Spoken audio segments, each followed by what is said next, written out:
Kelompok bergerak unit pengintai pasukan lintas udara Rusia menghancurkan benteng angkatan bersenjata Ukraina.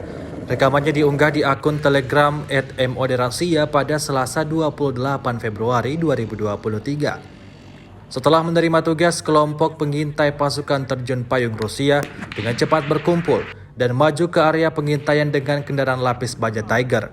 Di area tertentu, grup tersebut turun dan mulai melakukan pengintaian di jalur kontak dengan bantuan pesawat tak berawak untuk mendeteksi benteng peleton angkatan bersenjata Ukraina. Untuk membuka titik tembak musuh, sekelompok pasukan terjun payung pengintai bergerak di kendaraan segala medan. Tentara AM-1 dikerahkan ke garis depan. Setelah mengadakan interaksi tembakan dengan unit lanjutan angkatan bersenjata Ukraina, pasukan terjun payung meluncurkan peluru kendali anti-tank dari ATGM Fagot di tempat pelindungan para militan dan menembak secara intensif dari peluncur granat otomatis AGS-17 Lamia. Dengan aksi mereka, pasukan terjun payung dari kelompok bergerak membuka semua senjata api di benteng angkatan bersenjata Ukraina untuk menghancurkan mereka.